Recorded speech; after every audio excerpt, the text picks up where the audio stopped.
Good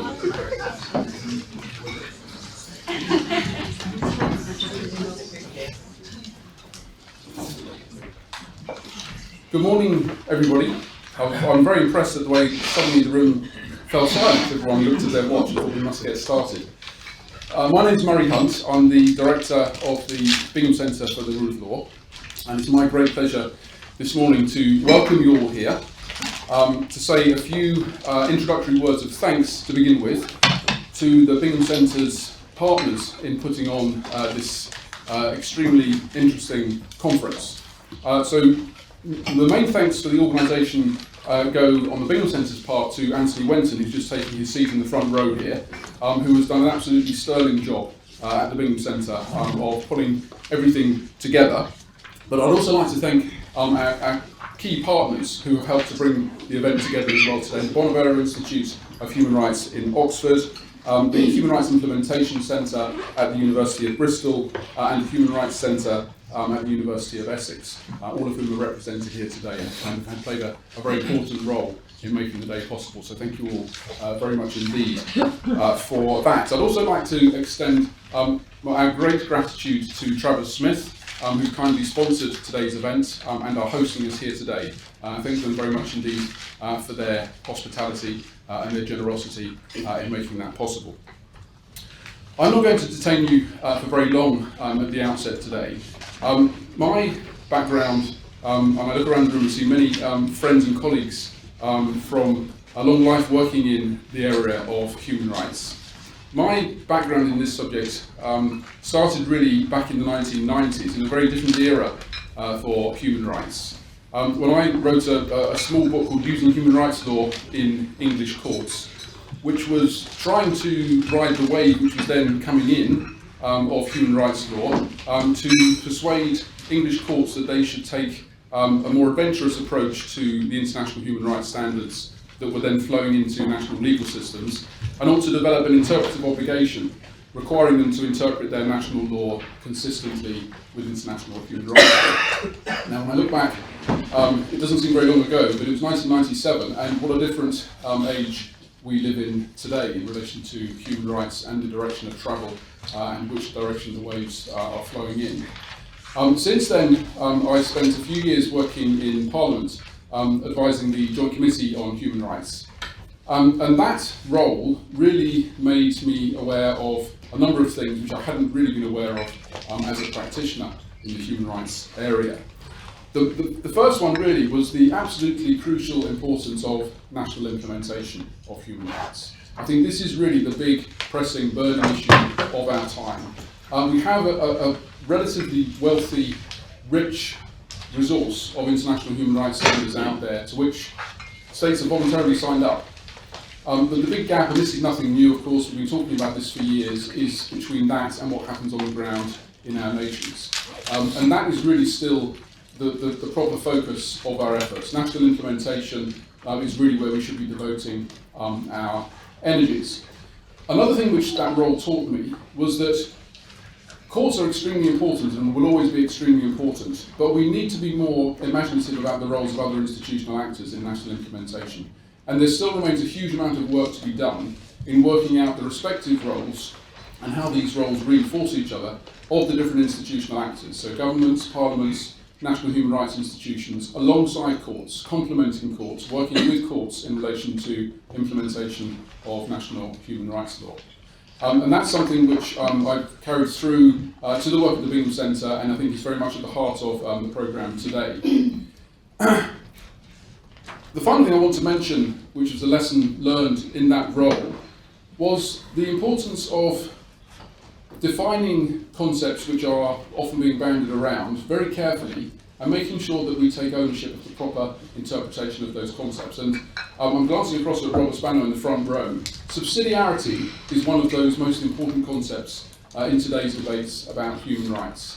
Subsidiarity is one of those concepts which was hijacked for some time by those whose view was that international courts are really presumptively illegitimate and should just butt out of national debates about human rights. And we saw many examples of subsidiarity being invoked in order to say this is nothing to do with these courts. Sometimes it was invoked in relation to national courts, but in relation to international courts, it was often invoked to say, leave us alone, we should be left to get on with this. But actually that important concept, as Robert's writing has shown, I think, very persuasively, really needs to be properly understood as a concept which imposes a duty on states, a duty to implement the human rights obligations to which they've signed up. And the important question is, what are the role of the different actors in implementing those obligations? And to the extent that those institutions fail to implement those obligations, international courts then become relevant as states have signed up to give them that role. And they supervise the extent to which the national level has failed. But the really important crux of this concept of subsidiarity is the obligation, the duty on the national actors to get on with it and implement. And I think that's, for me, one of the most important lessons I learned, that this language is extremely important. We need to define the terms very carefully, keep talking about them in those terms. And it's more important than ever today, when we do have, very much in the ascendancy, the old democratic critique of human rights, that the institutional actors which have been created to give effect to international human rights standards are presumptively not democratically legitimate, those are critique, and we therefore ought to be sending into reverse much of the progress that's been made over the last few decades. And we should be questioning the role of courts and just presuming that political actors are better at doing this. Now, I'm much more interested in having that conversation on the territory of, okay, let's see how parliaments and governments and civil society can do a better job of national implementation. What aren't they doing they should be doing? And from my many years in Parliament, and I see Angela Patrick in the audience as well, she knows this too, we know that there's an enormous amount more that Parliament in this country can do, and also from my experience of working with other parliaments across the world, parliaments can make a huge step forward in their engagement with human rights. So those are just a few introductory comments from me. The topic of today, national implementation, is very, very close to my heart, and I'm very much looking forward to a very rich discussion from many expert voices here. We want to make sure it's as participative and contribute as many contributions as possible to make sure we make the most of all this expertise we have in the room. So I look forward to our discussions, and I will now hand over to Rachel for the first session. Thank you.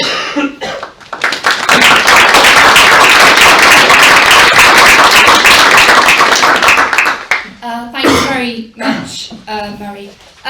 What I'm going to say is a sort of summary of this 3-year project that we've been doing, that's been funded by the Economic and Social Research Council. So I think we've pretty much populated a lot of the room with the project team. There's Phil Leach, Alice Donald and Anne Catherine-Speck from Middlesex, Clara Sandoval, also Paolo Limon, who's no longer on the project, from Essex, Deborah Long, my colleague at Bristol, and then also Christian DeVos from the Open Society Institute, who I think is coming later, and Franz Bielian, and Victor Ayeni and Augustine Somme in Pretoria in South Africa. So I wanted to mention all them because the comments I have is not just my stuff, it's all of the project's team. And we've been working on this project for the last 3.5 years. We're coming to the end of it. We're trying to draw the findings together. So I'm hoping to present some of those to you today. And I'll talk a little bit more about the methodology of that project shortly. I think what's been interesting is this talk of an implementation crisis. I'm not quite sure entirely where the phrase was coined, but it has sort of a relatively long history, I would say, now. And not only in scholarship, but also among the treaty bodies, civil society, governments, and so on.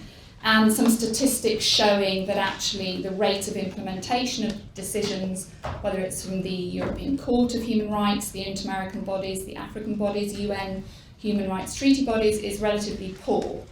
And a rather depressing picture is sometimes painted about the level of implementation. I think our project makes that picture a little bit more positive, and that's something that I'm clinging to at the moment, and I'll explain the conclusions that we've come to. So our project started in 2015, and I think looking back it seemed to be a bit of a focus at that stage around implementation, and I wonder if now that's started to slope off a little bit and attention has started to wane. And I think we are in a slightly different environment, increased popularism, a real attack on human rights standards, human rights institutions, as Murray's alluded to, a real decrease in civil society space, and limited resources for all those working in the human rights field to actually deal with these issues. And in fact, I'm going to quote 2 treaty body members who said to us, asked us the question, well, is not implementation overrated and secondary? You know, we need to be focusing on other things. And I would say that our findings suggest absolutely not. Implementation, national implementation really does matter, first and foremost to the victims, but also actually it does matter to state authorities, whoever they may be, to litigants, to civil society, and all the other national actors, as well as to the supranational bodies, the treaty bodies, the political bodies, and so on, who have invested resources and time and energy in trying to comply with these decisions.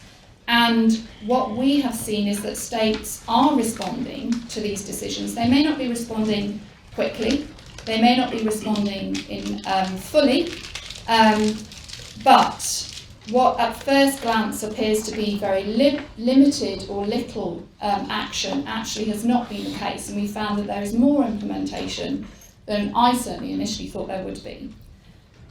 So what we did with this project is we took 9 countries, 3 from each of Africa, so that was Burkina Faso, Cameroon and Zambia.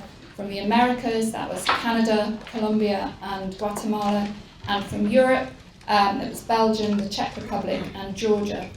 And we took a handful of cases and we looked at the recommendations and reparations ordered in those decisions. So if they were requiring an individual be paid compensation, or legislation amended, or an individual be released from detention, we tried to find out whether that had actually occurred. So we interviewed as many people as we could within the country, the victims, if we can get hold of them, government representatives, civil society, parliamentarians, the judiciary, academics, the litigants, and then also at the supranational level as well. We couldn't get hold of everybody, but we did our best. We had national in-country consultants to assist us, and all of our interviews were done on the basis of anonymity. So that meant that people were quite honest with us about what was going on. Not always. We did some in-country workshops with different actors, and we've been attending and engaging with the supranational level as well. So this is a sort of summary, as much as I can summarise findings and give sort of broad conclusions. And a few key headlines, I suppose. Firstly, implementation is rarely at the national level, if ever, automatic. When these decisions are adopted by these bodies, the response by the state authorities, even if there is a strong political desire, and that's difficult to quantify or even indicate at some stages, to comply, there's always going to be the need for a series of engagements, interactions, processes and mechanisms to get these reparations implemented on the ground.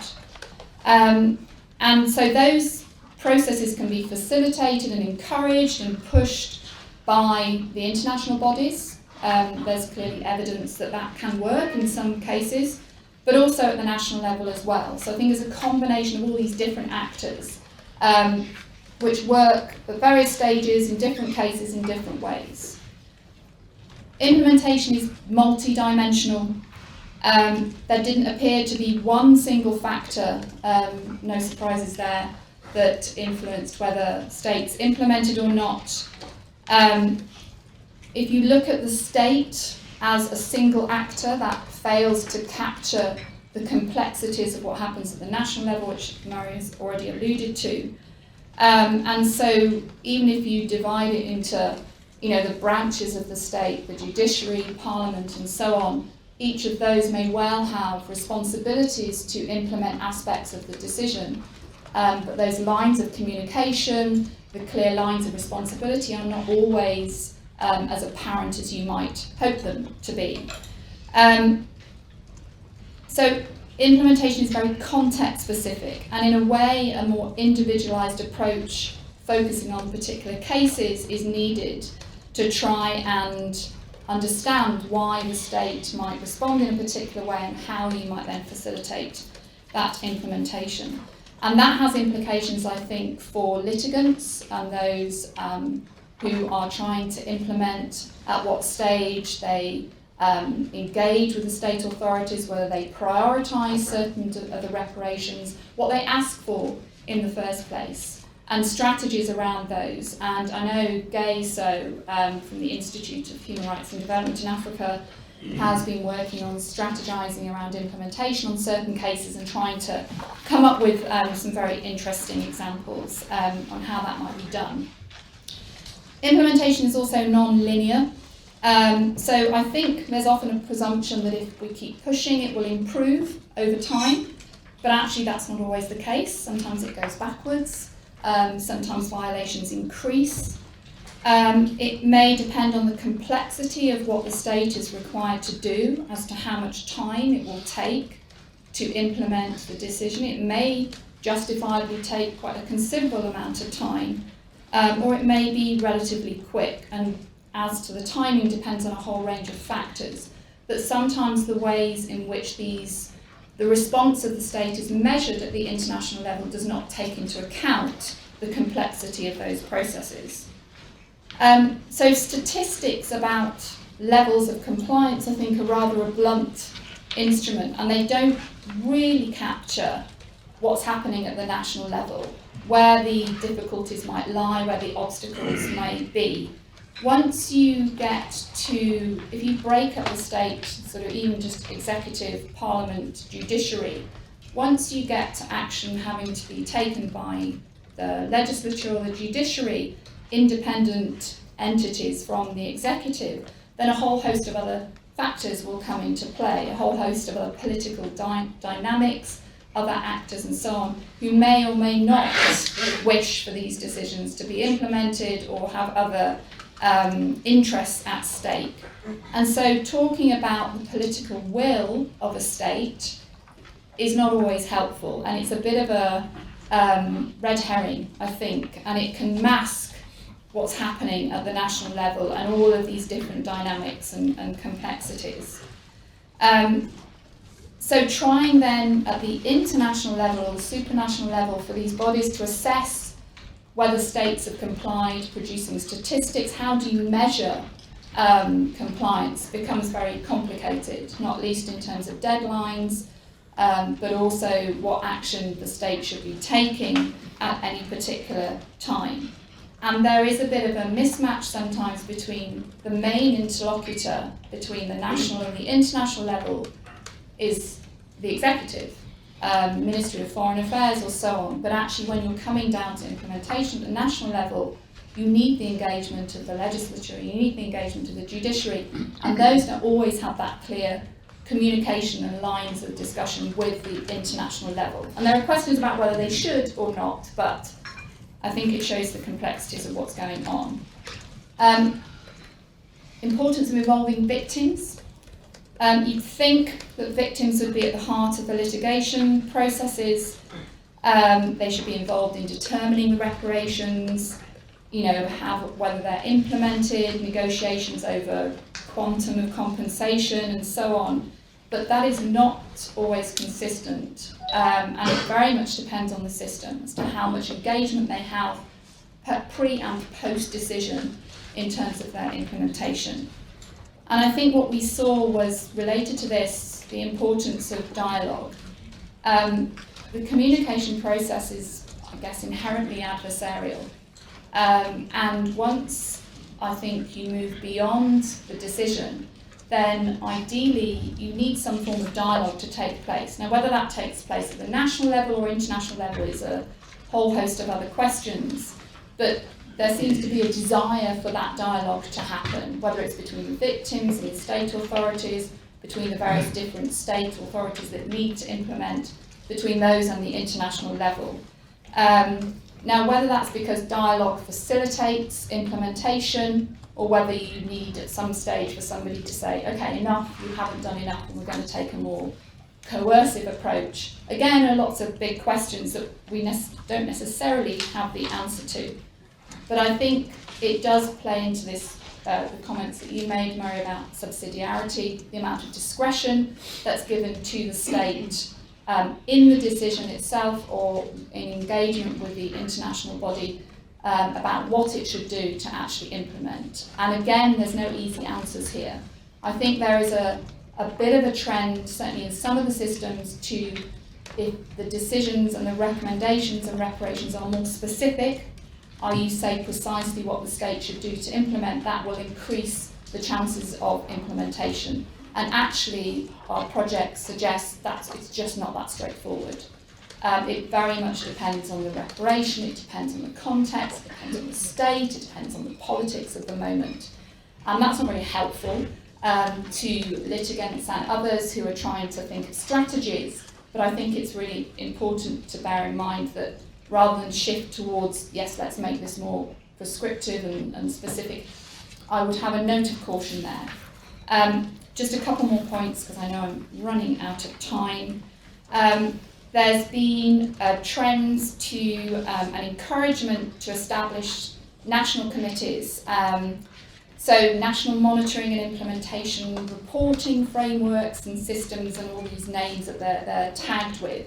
So domestic bodies coordinated by state authorities, bringing in ideally other actors that will coordinate responses to these decisions. And a suggestion that actually this is a really good thing to have. And I think in some of our cases we saw that actually that certainly helps. It certainly facilitates implementation and the dialogue and assisting in implementing some of the reparations, but not always. Some of the committees that are established do not necessarily reflect the ideal sort of standards that you might want that's being advocated by the Office and the Commission. You will often need additional processes, mechanisms and tools to implement some of the reparations. So it's not a simple case of saying we set up this and it will all, everything will flow through it. It's more complicated. Last couple of points. Visibility.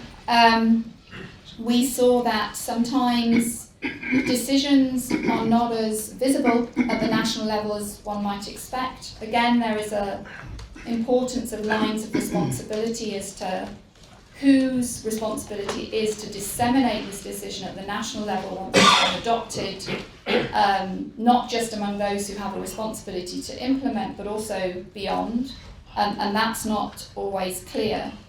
And then similarly, visibility on the measures that the state has taken to respond to those decisions. And just to go back to my point at the start, in some of the systems, the measures that states have taken are very visible. They're made public, they're disseminated by the supranational body or even by the state itself. But in others, they're not, either because there are a lack of resources to gather this information, or even in a handful of cases, the government not being willing to disseminate information about the measures it's taken for strategic reasons. They're worried if they tell people about compensation that they've paid, then everybody will want compensation. So there is a sort of balance of, or they're still in dialogue with the victims or the complainants, and they don't want to upset those sensitive negotiations. So sometimes when you're looking at whether states have done things, you can't always find that information. But I think what we saw is that we found more implementation than maybe at first appears from the sort of official public information that you have. If I was going to make a broad sort of sweeping conclusion, that is not to say it is full, that is not to say it's adequate, that's not to say that states cannot do more, but I think there is more movement than might first appear. And lastly, I think, and again picking up on a point that Murray mentioned, there's actually a lot of sophistication in these systems, there's a lot of actors who've got a lot of time and resources and mechanisms invested in and roles defined, indirect and direct, in ensuring and facilitating implementation of these decisions. But there is a huge amount of untapped potential.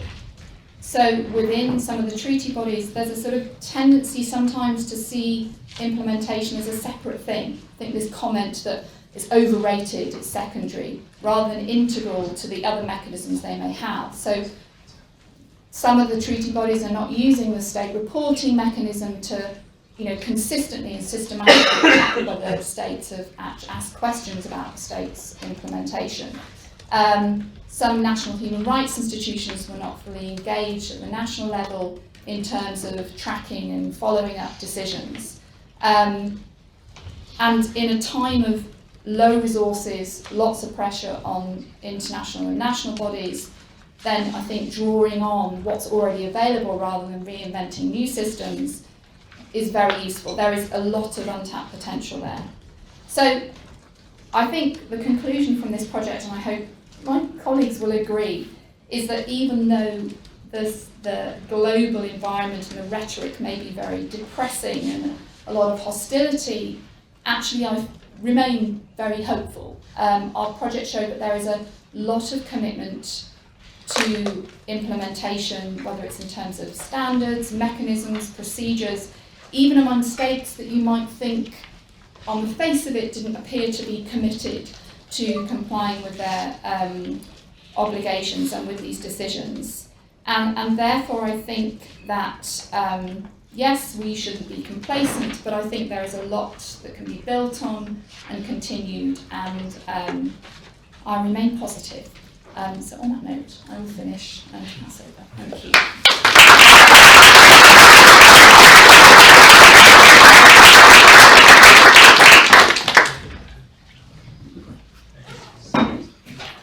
Just stand up as well.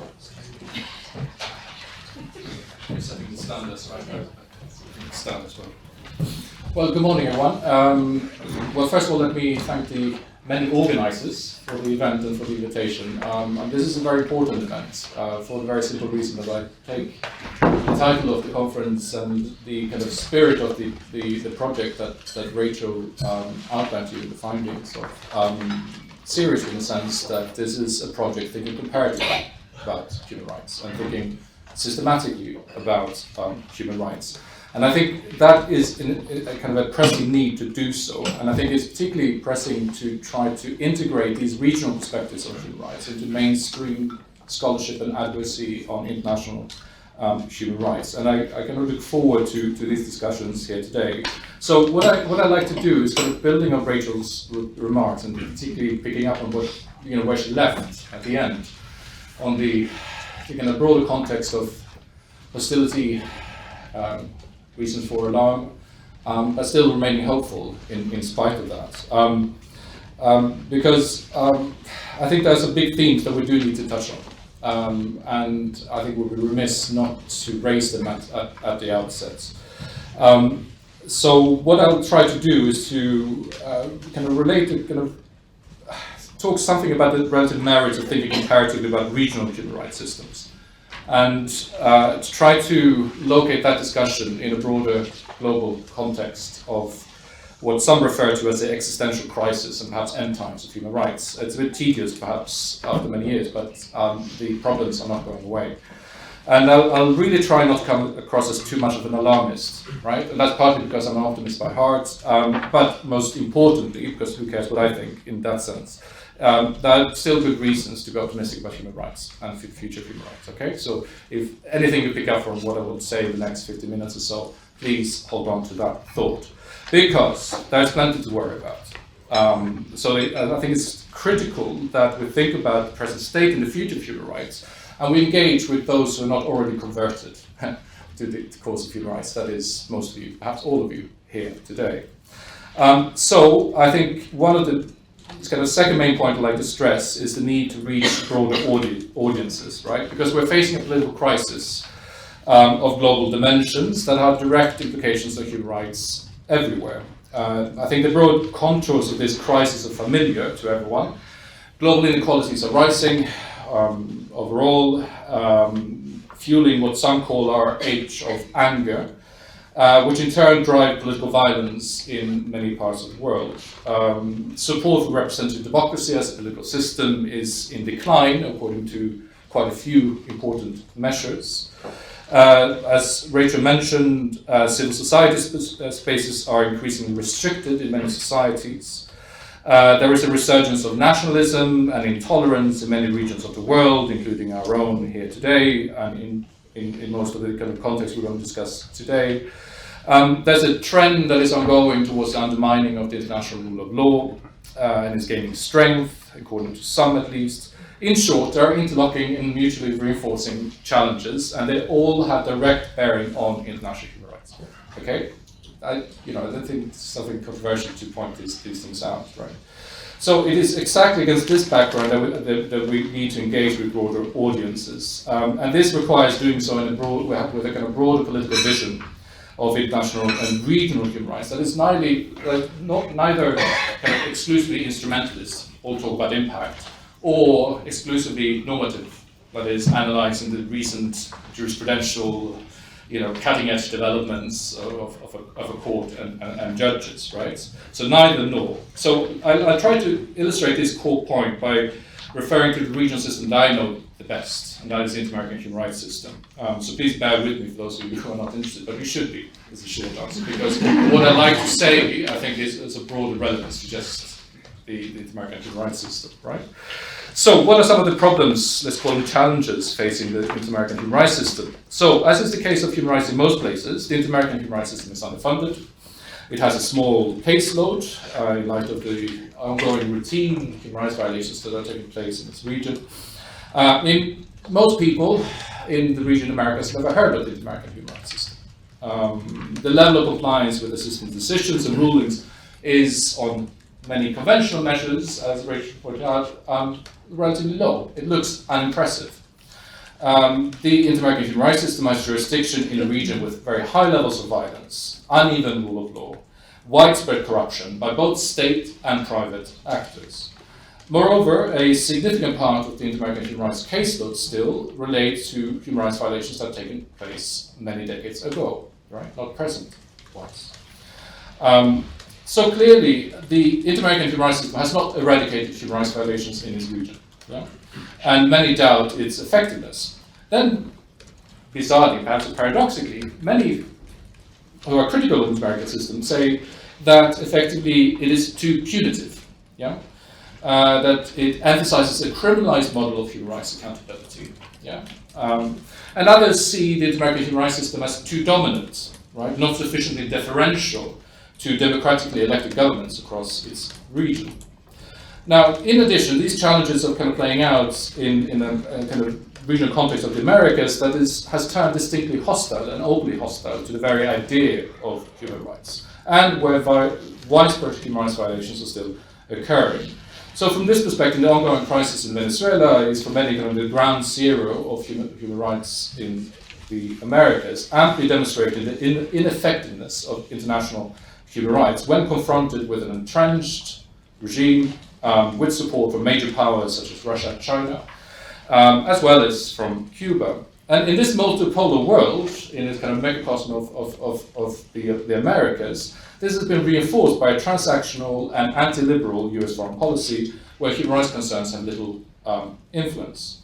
Moreover, there's a right-wing trend in the region with the so-called kind of populist resurgence that underpins the political vision of the Americas that is distinctly and explicitly anti-rights. It's not just we don't care about implementation, it is we actually don't care about human rights too cool. Right? And to make matters worse, some argue we are anyway in this end times of human rights globally. Yeah? The age of international courts, the age of liberal cosmopolitanism is over. And yet, yeah, here we go. And yet, but pay attention to anyway, sorry. But what I said before, right, is not just the kind of prelude. This is important. It's not just now I've got it over with. Yeah? Let's get on with things now. Let's talk about the latest court case, right? No.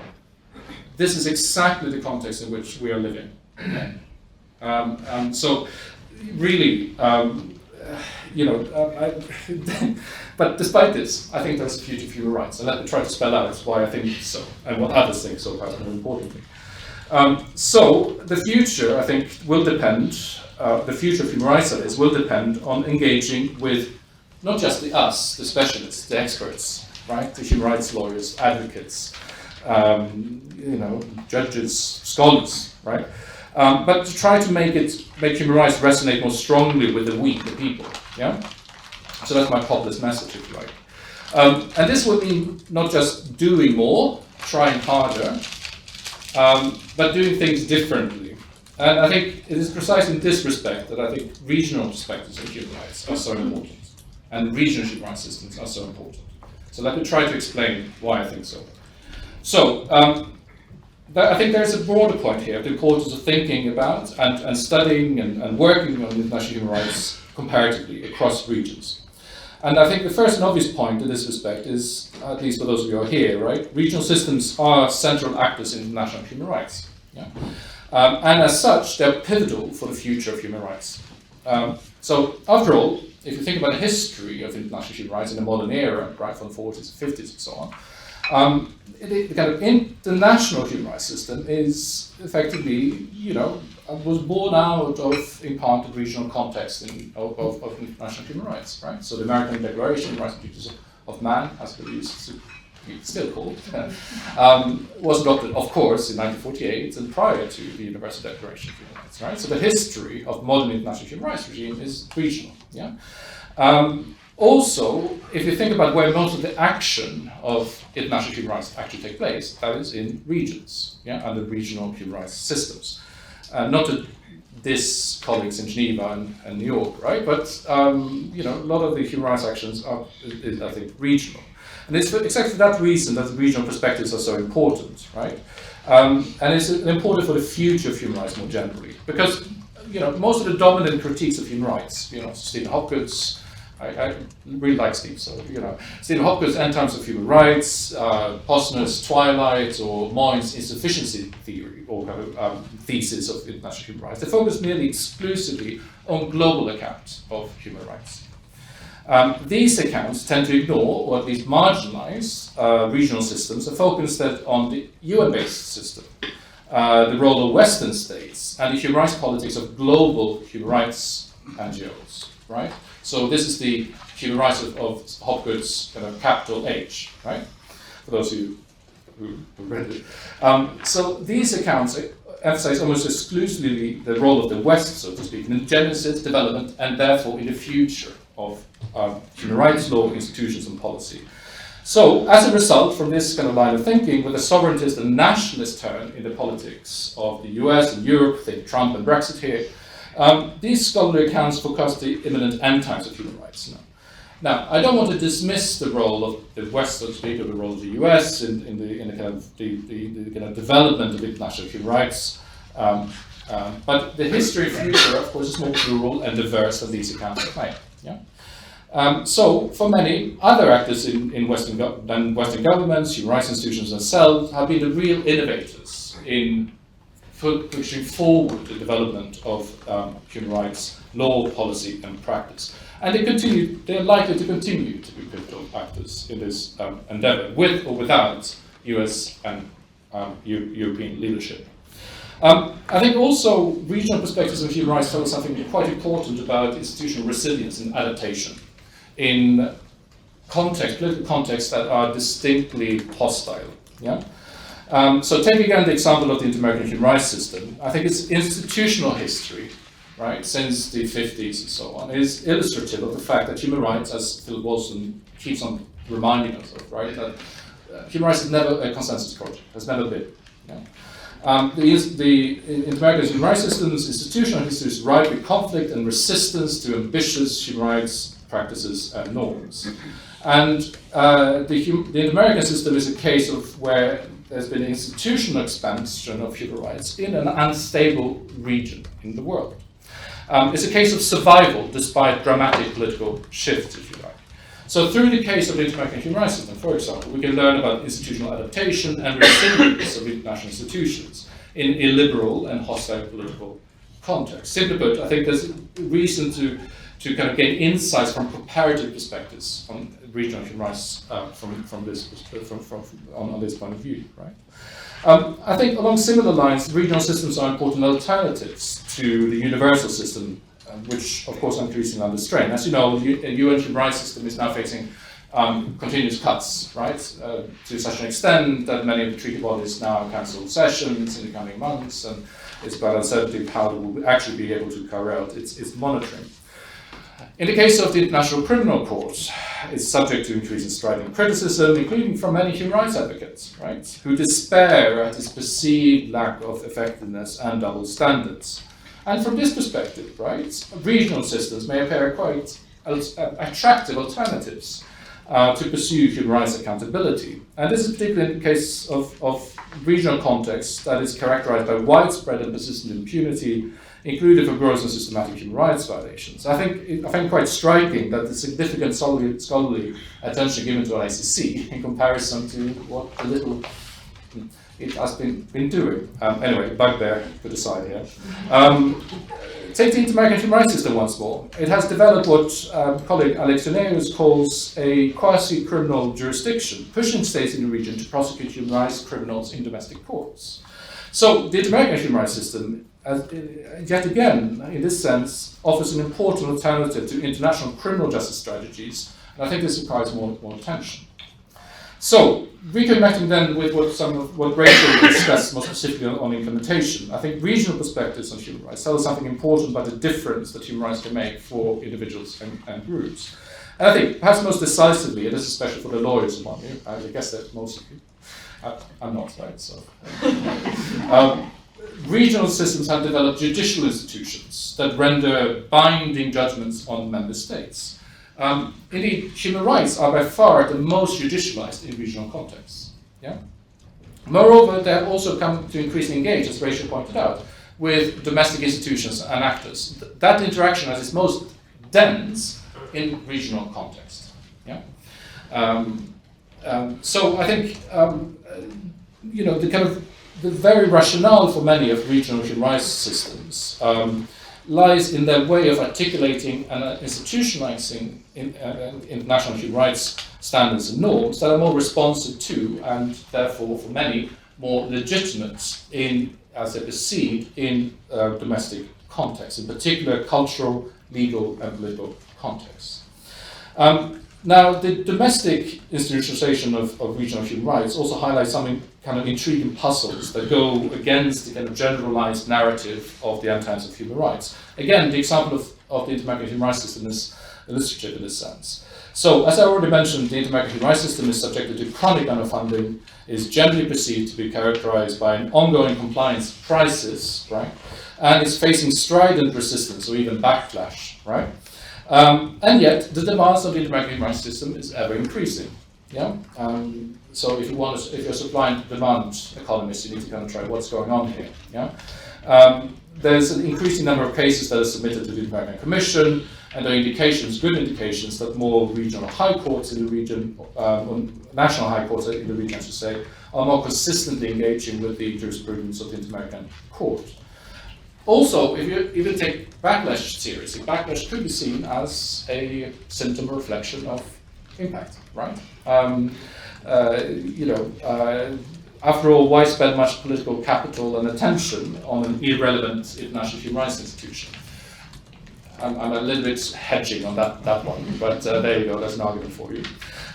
So in short, rather than declaring the twilight or end times of human rights, I think we need better analysis of how regional human rights systems, but the Inter-American human rights system matters in order to understand this apparent puzzle, right? So in particular, we need better studies of the kind that Rachel and the colleagues have been developing here that offer kind of systematic and comparative perspectives on how international human rights system and international human rights institutions matter and how they work in practice. And crucially, we need studies that seek to assess this over time. Yeah? So in summary, and kind of look into the future then, I most definitely do not want to dismiss the concerns that I kind of started up with, right? Really. There are clearly many political challenges posed by kind of distinctive, let's call it populist politics that emphasize kind of nationalist ideologies that are distinctly anti-liberal and anti-rights in many cases. But I guess what I want to point out is by adopting regional perspectives of human rights, the history of international human rights has never been smooth and linear. Yeah? And most crucially, perhaps, the institutional evolution of regional human rights is marked by the fact that many other actors and the institutions themselves have agency. Yeah? And institutions are generally sticky. So, if we think about the future here, I think, again, to be clear, most definitely, I'm not trying to make a case for complacency. Yeah? On the contrary. There are multiple interlocking political, economic, and social challenges, and they are dramatic. And human rights institutions and advocates quite clearly need to respond to these. Yeah? It's not just good enough to, close your ears, eyes, whatever you do, what the monkeys do, and move on. Yeah? This is part of the present and the future, and it won't go away by ignoring them. So I, for one, definitely don't have a blueprint for what this overtly political project for international human rights and regional human rights might look for. But again, I take comfort in that far more clever people have. Philip Alston, who's in the kind of tabloids and the news here in recent months, he has, I think, raised quite important points, and I want to finish with some of these quick points, just to kind of focus our minds a little bit of what a kind of a political vision and political kind of future for international human rights might look like. So first point, there are four points, I think. So first point is to think about what that local international kind of synergies and kind of coalitions might look like. It's quite clearly the case that in many cases international NGOs are effectively extractive on national human rights strategies, and I think it's really quite important that the big NGOs take this on board. I mean, they are trying, but it's not always easy.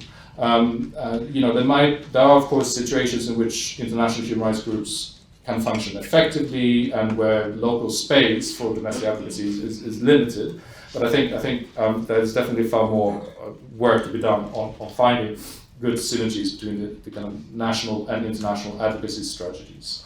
Second, and I'm really pleased to see that one of the panels focused on socioeconomic rights, if you like, but because this is crucial. Yeah, and I would not say that this is a fad to say that socioeconomic rights are important, right? But I think we need to think about the economics of rights. So we need to think about resources. We need to think about budgets. We need to think about taxation. Yeah. Now, all this is again, I'm not saying anything new here. All rights cost money.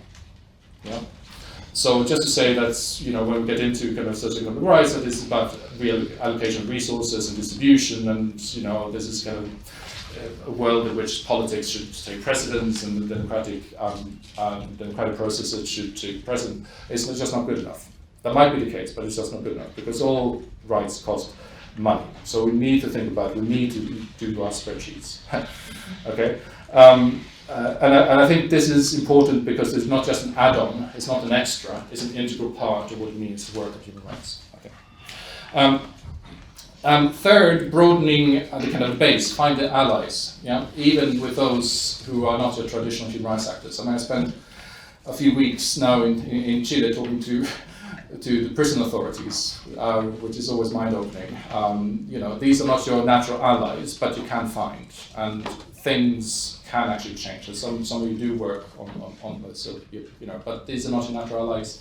But there is space to kind of advance on human rights and finding ways of seeing that human rights actually is instrumentally helpful in them doing their work and doing that with integrity and with respect of the rights of in this case, prisoners, right? Many talk about corporations. Many of us feel uneasy, but being in a law firm with corporate clients, I'm sure this is also important stuff, right? Again, nothing new here. Fourth, and this is I think particularly important, what Philip also refers to as persuasion. So it's not just a question of trying to convince that you are right because you know the law and you know what is correct. that is just not going to fly in many settings. So we need to be able to acknowledge that there's a need to devote more time and effort to be persuasive and convincing, including with those who may not share your starting assumptions. And we kind of need those, there's a kind of pressing need here to kind of step away from that absolutism that characterizes some, and definitely not all, and definitely not, I think, majority, that's absolutism that characterizes some human rights advocacy, right? And also try to see the other side. Why are violations happening, what taking place, and what can be done about it? Again, nothing new here, but this political agenda will take time and effort, but there's really no time to spare. Okay, so that's my positive message today. So thanks again for your attention. I really look forward to the discussions.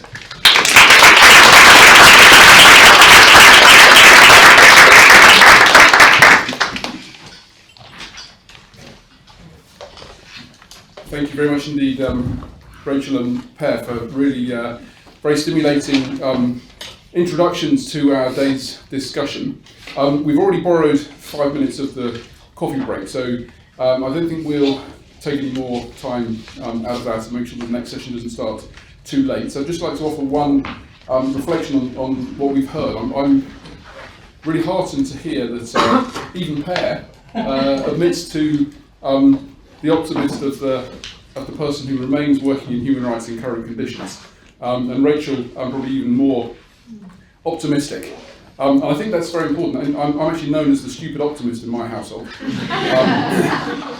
I said Brexit wouldn't happen, I said Trump wouldn't happen. My forecasting credibility in my household is zero, but I'm at least recognised as being an optimist. And I think the subject that we're discussing today really does give us cause for optimism, because we're talking about national implementation, we're talking about regional human rights systems, but actually the comments that we've heard really reflect the importance of what is at the core of this concept of subsidiarity, that it has to go down to the lowest possible level. We're not just talking about national implementation or regional implementation of these abstract norms that have been agreed at the kind of most global level. We're talking about these things at the most local level possible. So I'm very interested as well in subnational implementation. I know Duncan is the former leader of the Scottish Action Plan for Human Rights. There's lots of action going on within parts of the UK on better national implementation, the possibility of incorporating the UNCRC in Scotland, for example. There's lots of things which give us cause for optimism, even in the context in which we find ourselves. And I think I was just thinking from what Per was saying about the fantastic statue of Eleanor Roosevelt outside the Bonavero Institute. And that's her quote about human rights starting in the small places close to home is one of those quotes which is so often invoked that it's almost sort of started to lose meaning. And it's often invoked, I find, in a way which kind of refers to it as if it's some sort of homely wisdom of a president's wife. But actually it's got an incredibly radical core, incredibly radical insight in that. And it's the same idea that's at the basis of the proper understanding of the concepts of subsidiarity.